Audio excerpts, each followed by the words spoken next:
Doumbi Fakoli est un écrivain malien de renom.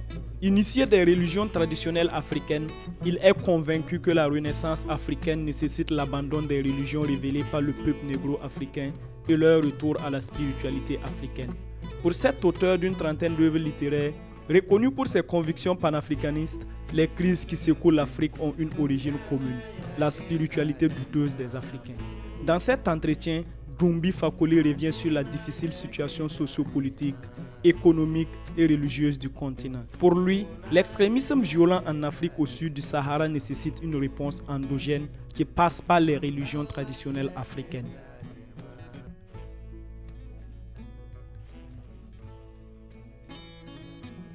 C'est une situation extrêmement difficile à soutenir, d'autant plus que tout le monde sait que les attentats fomentés par les kamikazes sont très difficiles à prévenir, ça c'est vrai, mais de cette ampleur-là, surtout en Afrique, vraiment c'est insupportable. Et tout ça c'est lié encore, comme je l'ai dit, à la faiblesse de nos États. Le Mali, depuis que le djihadisme a commencé, avec accompagné du terrorisme, depuis que ça a commencé, le Mali n'a pris aucune disposition militaire, sécuritaire nécessaire pour les contrer. Voilà pourquoi on a assisté à autant de massacres à Gao. Aucune disposition le Mali n'a prise. Le Mali n'a même pas d'armée.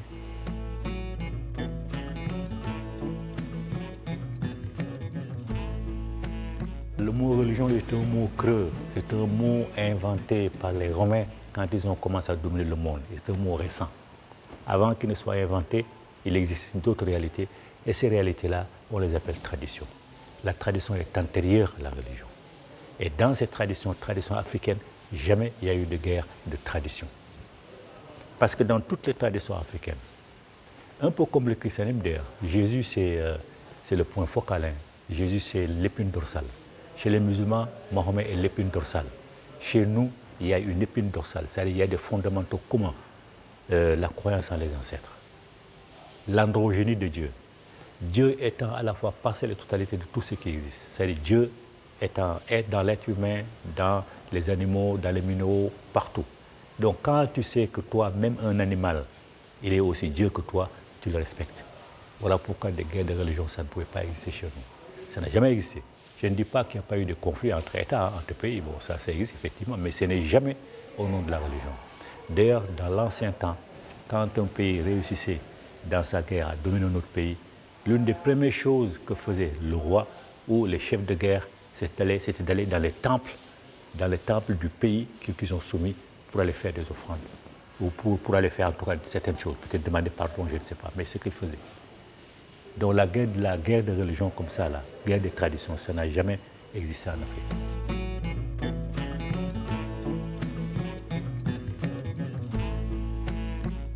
La mondialisation, ça aussi, c'est un piège dans lequel les Africains tombent. On parle de mondialisation, mais toujours au détriment de l'Africain. La mondialisation, c'est qu'il faut suivre le modèle occidental, le modèle qui nous impose. Village planétaire, c'est quel village planétaire? Qui est dirigé par qui? Les chefs de village sont toujours des Occidentaux. Les Africains n'ont rien dans cette histoire-là. Donc il ne faut pas qu'on se laisse piéger par ces mots-là qu'ils ont créés toujours vraiment pour nous réduire davantage à néant.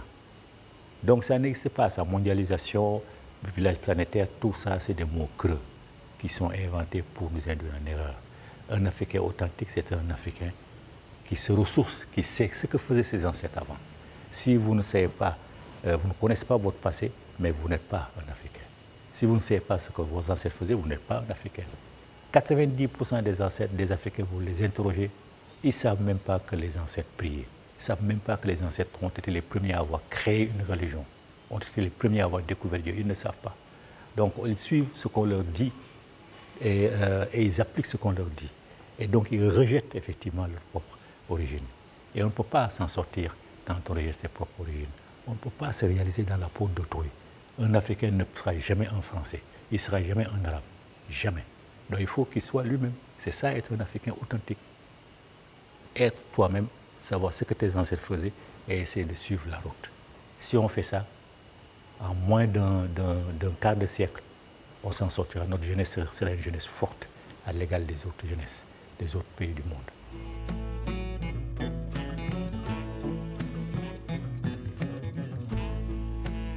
Pour envisager ces solutions androgènes, il faut d'abord se sentir africain authentique. Ce ne sont pas des Africains. Ils ont tous une deuxième nationalité dans leur poche, française ou je ne sais pas, anglaise, tout ce qu'ils veulent. Ça, ils sont des gens qui sont partagés entre l'Afrique et ailleurs. Et quand il faut servir, ils servent les intérêts de l'étranger au détriment des intérêts de l'Afrique. Si ces gens-là réfléchissaient en africain, authentique, mais il y a longtemps qu'ils auraient mis fin à ces problèmes. D'abord, le franc CFA, on ne peut pas éviter le franc CFA, qui est un esclavage vraiment financier, un esclavage monétaire. Ils le savent tous, ils savent qu'aussi longtemps qu'on sera dans la zone franc, jamais on se tirera d'affaire. Vous êtes Ivoirien, vous allez au Gabon, votre franc CFA ne vous sert à rien. Vous êtes Camerounais, vous venez au Mali, votre franc CFA ne vous sert à rien. Est-ce qu'on peut parler de franc CFA? Ils savent tout ça. Donc si c'était les Africains, fiers d'être Africains, qui voulaient sauver l'honneur de l'Afrique et préparer l'avenir de la jeunesse africaine, d'abord ils auraient commencé par lutter, par enlever le franc CFA et avoir l'indépendance financière qui leur permettrait de s'armer comme ils veulent, comme tous les pays du monde, de s'armer et de contrer les terroristes, de contrer les djihadistes.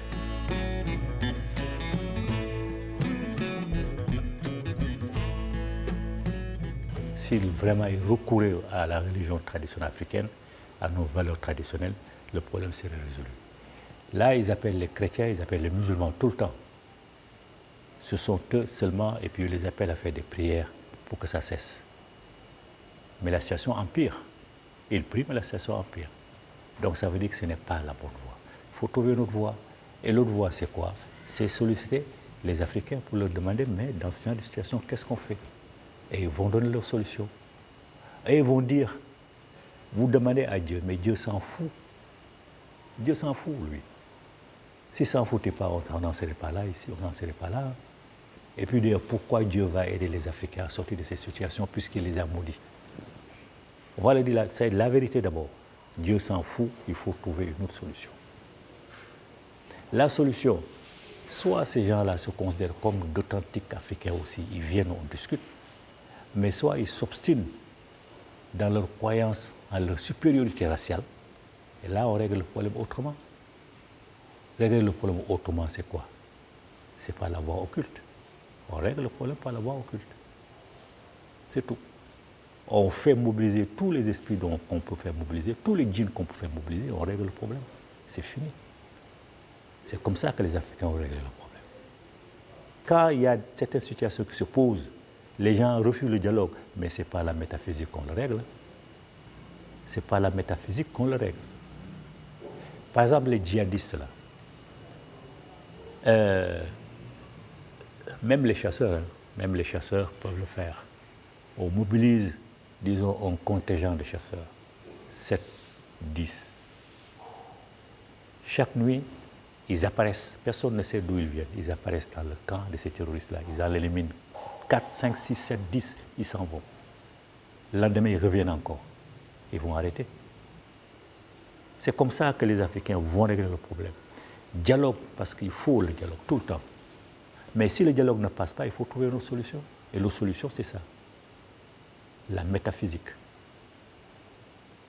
Et le problème est réglé.